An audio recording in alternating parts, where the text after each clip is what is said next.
Management Accounting, the Responsibility Income Statement. This is Ken Boyd, the owner of St. Louis Test Preparation. You'll see our email and our phone number listed here. You'll see some website and YouTube information at the end of the presentation.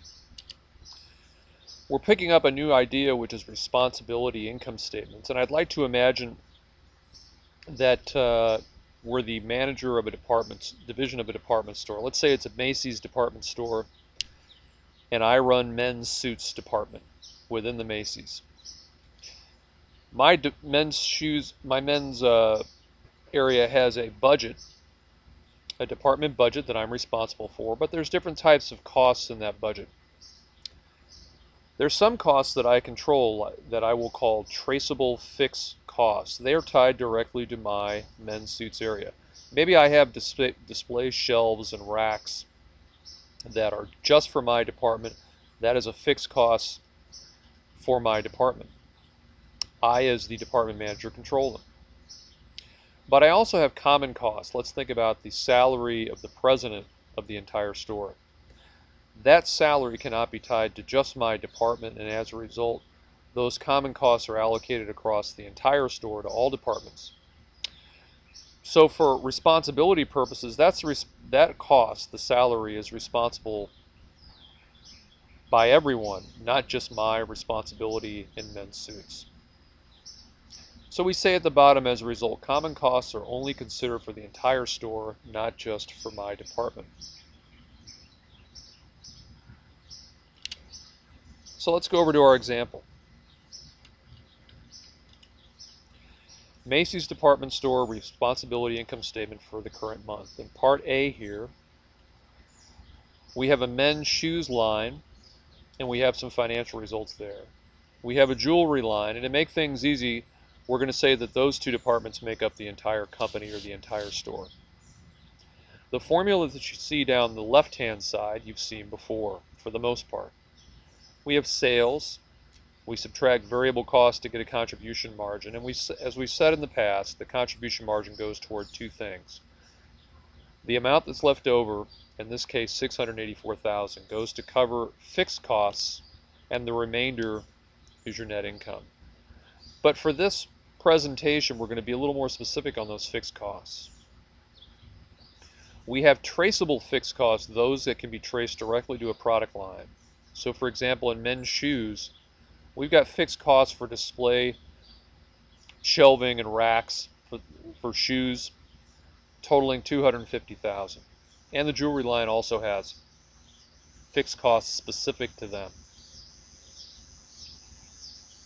We subtract those traceable fixed costs and get a new term called responsibility margin. So both men's shoes and the jewelry area have a responsibility margin, which is really their bottom line profit. And those are the budgets they're turning in to the entire company, the entire store. So we're going to total up in blue those responsibility margins, and we get $234,000. To get the net income for the entire company or store, we're going to subtract common costs. That refers to the salary of that president we talked about earlier. All those costs that aren't specific to an area of the store. Well, let's think about what if in part B we have some changes occur. Assume that sales increase $100,000 in both departments, jewelry and men's shoes. And fixed costs, traceable fixed costs, increase by $50,000. Let's see what happens. You'll notice over here that we use percentage of sales, and I want to go back to my PowerPoint here for a minute and address that. If you're going to do analysis, we can look at total dollars or we can look at a percentage of sales. Percentage of sales helps comparability because we're ignoring the pure dollars. If we want to analyze two different departments with two different dollar levels of sales, we can make them comparable by looking at it from a percentage of sale basis. And when changes occur, like the example we have in Part B that we'll see in a minute, it's easier to do some analysis on what's happening with the changes. So sales increase $100,000 for each department. Fixed costs increase $50,000. Let's see what the results are. For the jewelry line, sales increase $100,000, but you'll notice that as a percentage of sales, variable cost is still 55%. It was 55% before, it's still 55%, even though the dollar amounts have changed. As a percentage of sales, it stayed the same.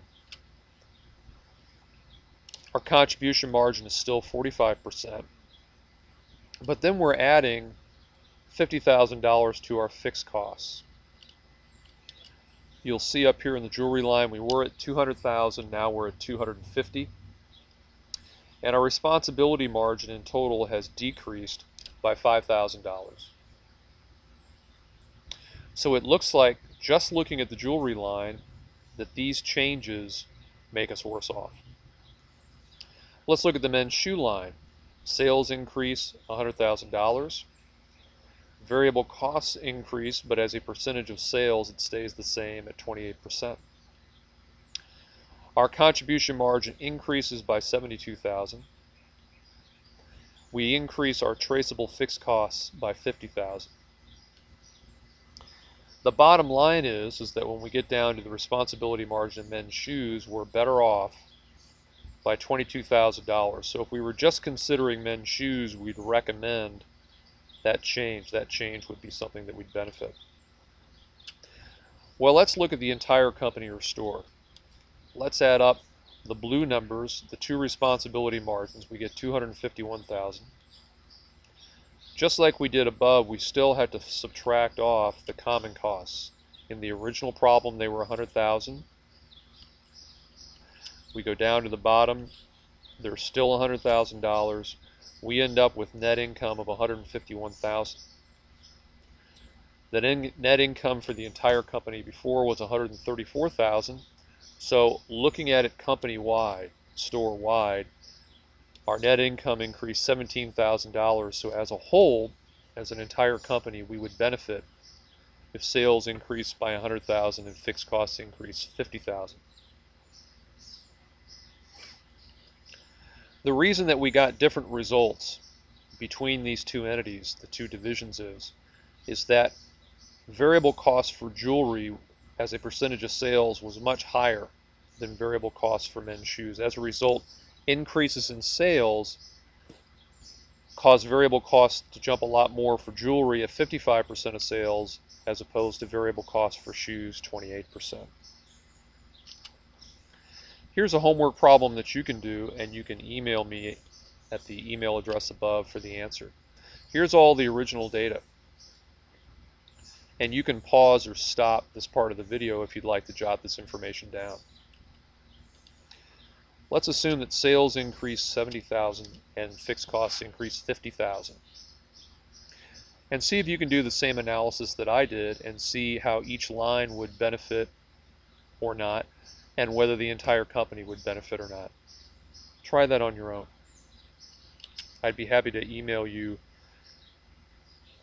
back. You can email me at ken@stltest.net for an explanation, and I'll email you back.